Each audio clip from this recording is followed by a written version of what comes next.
Alam niyo na po yun ate, kasi pinakitaan na po kayo ng papel eh. O kaya nga nakikiusap na sana po naiintindihan niyo kami ng bawal. Ticket mo na lang. Ganito po. Nasa CR lang ako eh. Ganito po yan, sir.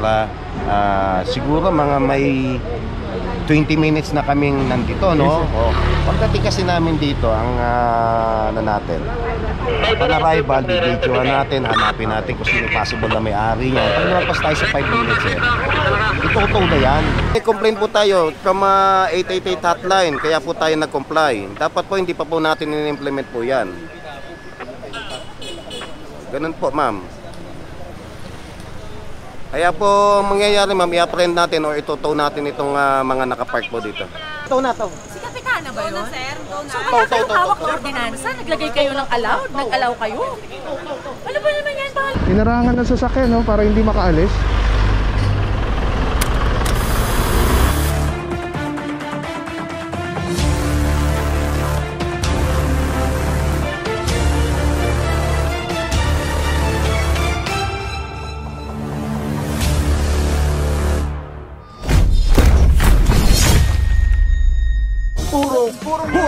Purong pagmamahal.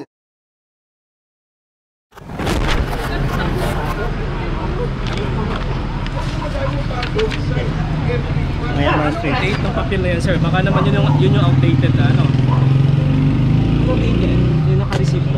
Sir, ito nakalagay dito, sir, no parking along Matahimik. Opo sir, ito po yung ano yung time sir na ano po yung Pero implement po sir. Last month, 2023. Pero ganito, sir, kung ano man yung resolution ng barangay na to, hindi niya pwedeng saklawan yung resolution nitong barangay na to. Tama. Kung itong barangay nito may resolution na to, hindi niya pwedeng pakilaman, sir. Ngayon, ang barangay na to, although wala silang ordinance dito, walang nila yung resolution na no parking on side na to, sir. So ito yung honor natin dahil ito yung kinakandak natin na clearing operation ay kanilang barangay, no? Pero on our part as the general public, sir, para kasi nagbigay na kasi ng assurance. Pero wala pa, sir, malamang kagaya nito, ini-insist nila na meron nga silang naging usapan. So okay na, hila yan, hila. Wait lang. Ay, Akala ko antayin kayo sa ano. Sir, 2020.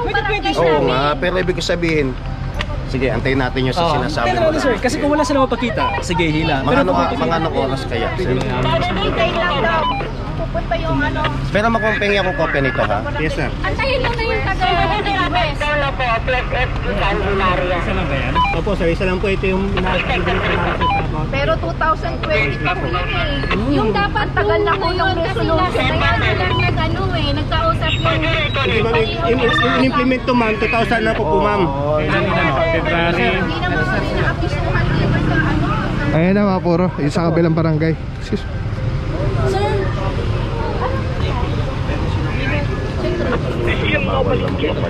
sino nagpakita? Sa barangay mismo ng Central. Pero kasi yun nga, may coordination si Kap tsaka si Kapmak tayo. Verbally pa lang nung nakaraan kasi iayos po nila yung MOA na isama na itong kabila. Ayaw na rin sa inyo, verbally pa lang. Opo, bali naayos pa lang po So kasi nila talagang hindi pa po natin dapat implement po yun. Anyway, ang mga sasakyan kasi nasa kalsada. Hindi kasi yung nga, Sabihin, sir, ibig sabihin po ma'am, hindi pa dapat natin in-implement yun. Dahil nga po, usapan pa lang yun. Ang problema kasi ma'am, itong kalsada na to ay may complaint sa mga sasakyan na nakaparada sa kalsada. may complaint na naman, nag-usap na sila. Teka lang sir tawagan ko lang sir. Pero wala ba kung coordination ng West? Talaga? O meron? Tayo po, barangay center lang po. Okay, kuya. Meron nga, kausapin mo natin sa ano. Ito dito siya kayo. TTMD po, TTMD. TTMD. Sir, si Kap. Good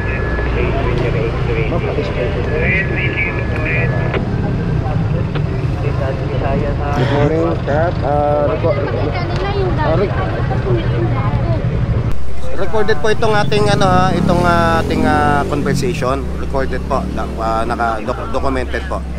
Bali po, nagkandak po kami dito ng clearing operation regarding po sa complaint sa 888 hotline yung barangay complaint po dito sa kabaan itong Matahimik. Actually, ang kino-complain lang naman po namin dito yung kalahati dahil ito po ay sakop ng Barangay Central. Yes, opo.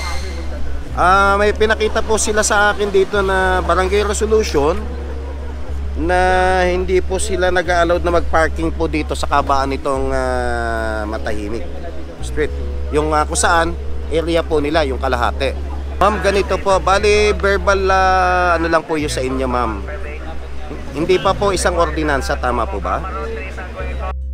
O kasi po ma'am, may complaint po tayo from 888 hotline, kaya po tayo nag-comply. Dapat po hindi pa po natin in-implement po yan. Ganun po ma'am. Kaya po mangyayari ma'am, i-apprehend natin o itutow natin itong mga nakapark po dito. O, pero anyway, ganito po ma'am ha, kasi nasa batas natin, bawal po tayong pumarada sa kalsada. O, unless kung meron na po tayong ordinansa. Sa ngayon po, wala ho kayong hawak na ordinansa, so kailangan no natin implement po dito yung batas po natin. Wala ho tayong pinanghahawakan na ordinansa na kayo po ay ina-allowed ng city government na kayo mag-park po dito. Katunayan, kaya ho natin pinig-clearing po ito dahil po nakakasagawal po ito sa ibang mga motorista. Marami po. Ma'am, anyway ma'am, ganito po sobrang nagtatagal na po tayo, ano. Kung may mali man po sa amin, maaari naman po kayo mag-complain sa opisina, ha. Napakatagal na po nang binigay po natin para maano po ito, pero papaliwanag sa inyo. Pero ang amin po, ang sasakyan po natin, nakita natin dito, nakakasagabal po sa kalsada, kailangan po natin i-implement po yung ating ordinansa rito. Wala pa ho kayong pinanghahawakan na ordinansa na allowed po kayo na to. Sige po, magandang umaga po. Sige na, to. Si Kapitana ba yun? Sir, go na. So wala kayong hawak na ordinansa? Naglagay kayo ng allowed? Nag-allow kayo? Ano ba naman yan? Pangalawang beses na to. Alright, mga puro, ito na yung decision is itotow na yung mga naurasan na, yung may mga driver, titikitan na lang. Ang sitwasyon po kasi, parang nag-decide ng sarili yung barangay dito, nalagyan ng signages sa kabila kahit hindi nila sakop yung yung side. Ngayon, naipit ngayon yung mga residente dahil kala nila, very misleading yung misleading yung signages na nilagay nila na dapat hindi nila nilagay kasi wala pa palang papel. Para nag-verbally lang nag-usap, yun ang problema. So ngayon, parang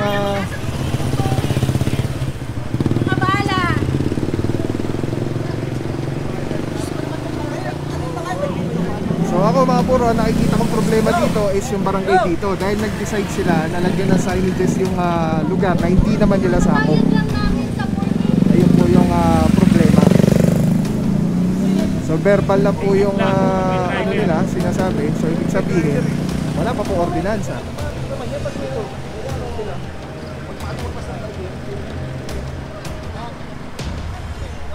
Okay mga puro, again kasama natin ang Barangay Central na nag-guide sa atin. May hawak tayong dokumento, ordinansa na wala silang one side parking o wala silang parking doon sa side na yon.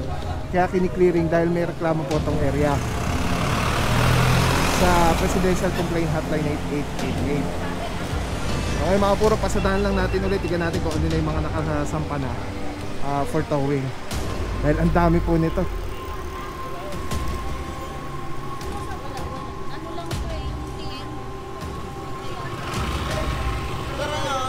Ilan? Lahat to nasa kanan. Lahat ng nasa kanan. Nasa kanan, oo. Central daw yung... Akala ko ba may usapan niya? Meron na nga ayaw nga nila tanggapin. Kasi Kaya problema, nag-assume si barangay dito na okay na kay barangay dito. Yung sa inyo ma'am, hindi namin gagalawin yan. Pero may nakalagay one side. Kaya nga ang one side parking nasa kabila. Kaya Ma'am, nasa kabila ibang barangay ito ma'am.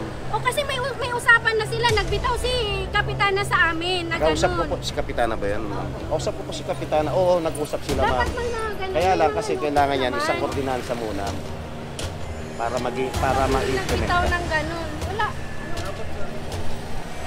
Alright, I hope nagigits yung sitwasyon mga puro. Papasadahan lang natin para makita natin lahat. Let's go tayo. Alright, yan mga puro, ang daming gustong kumausap kayo San Francisco, nakasampa na. Ready for towing. Talagang yung residente ang naguluhan dito. Ito nakasampa na rin. Ito nakahila na rin po.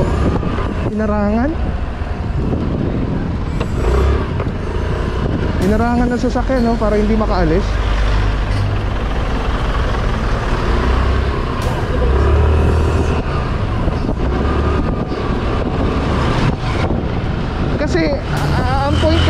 point kasi dito mga puro, kung ibang barangay ito, naabala nila yung mga residente ng barangay na ito na wala namang one side parking na sinasabi si barangay nila.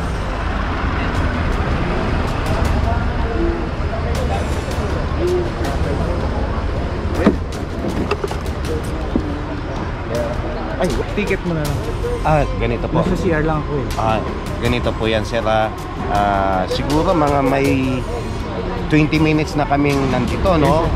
Pagdating kasi namin dito, ang ano natin, upon arrival, videoan natin, hanapin natin kung sino possible na may-ari niya. Pag lumabas tayo sa 5 minutes itutong na yan. Gagawa natin na reference number. Kasi ganito nga po sir, kung may reference number na sir, hindi na natin pwedeng, Baka wala pa. natow na sir, di ba? Natow na. Kakabitan pa lang. Nakikita ko na tinutow na sir dito sa ano. Ngayon, pagka hindi pa na itutow, hindi pa nagagawa ng reference number, pwede kayong tikita. Baka pwede. Meron namang enforcer nun sir, ang dami sir. Ganun nga po yung status natin sir. Pagka na may reference number na hindi na natin pwede ipababa sir. Nakausapin ko na lang, kausapin ka. Pag may reference number na sir, hindi na pwede.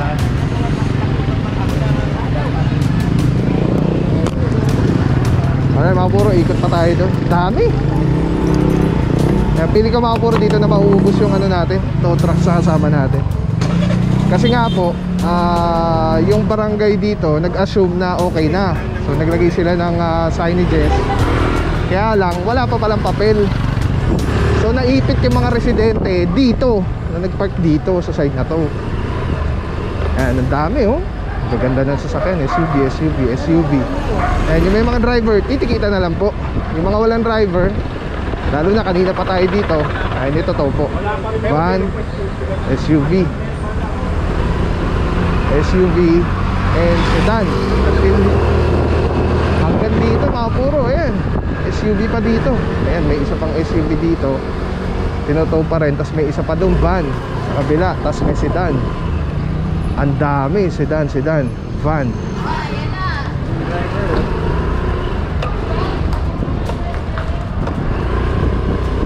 Yung outnumbered tayo dito mga puro. Kaya pinaka the best yan, yung mga hindi pa napoposte yan, hindi pa natutow, hindi pa nahuli, tanggalin nyo na po, umalis na po kayo.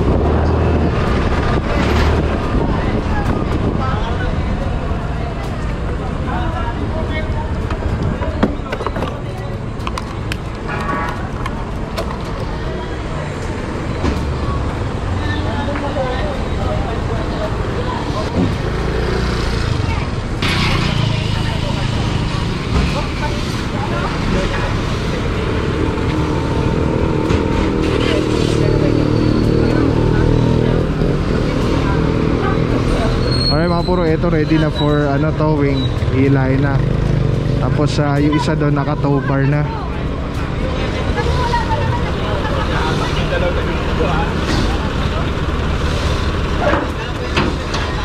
Kuya, ako po nakatakin to kuya. Nakusat na naglit kanina pa eh.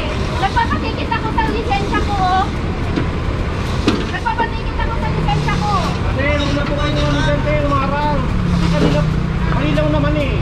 Malinaw nga, malinaw. Sobrang Wala linaw. akong legal na papeles. Ang sabi ng barangay na niya. Wala eh, parang ano si Kamana eh. Hindi. Siyempre, pwede. Wag mo na kuya! Nakakaawa sila ano, yung mga residente kasi na-mislead sila. Ang kasalanan to no, chairman dito sa kabila. Pabalik-balik ng ticket yan. Wala pa kaya sabi ko tikitan na lang. Problema po kasi sir, sobra na ako sa 5 minutes. Kaya nga nasa yung ticket ko sila sabi nito. Ewan ko, wala pa naman ng ticket ngayon yan eh. Hindi, kahit lahat. Inahatak ko na, wala pa naman ticket. Mapahatak na kayo, wala pa naman. Ano, nakapang mo kami dito. May video po yan eh. Binibidyoan po yan. Hindi nga tayo tatanggalin ko. Ayun ba, nilanggal nyo? Hindi nyo naman Alam niyo na po tatanggal. natin kasi pinakitaan na po kayo ng papel eh. O kaya nga nakikiusap na Sana po rin hindi magpapatikit na nga lang. Big shoutout lang Telesim Philippines. Grabe, sobrang solid nito mga puro. Ito lagi natin kasama sa mga operations, sa mga vlogs natin. Tatanggalin nyo, twist nyo lang yan to the left. Tapos ayun na, pwede mo ng handheld camera na siya. Tapos, ang ganda. Diba? Hindi ka mukhang ano, yung parang may nakasabi sa'yo na weird. Ganda. Ganda ng kulay. Pogi-pogi pa rin. LSC number 1. Let's go. Purong pagmamahal. Maraming salamat sa'yo. Walang papapaw. So thank you so much sa walang sawang support, tiwala. Wala akong masabi kundi thank you so much. Thank you sa Panginoon at ingat kayo palagi. Again, kung wala akong papapaw. So thank you so much. God bless you. Purong pagmamahal. Thank you so much. God bless.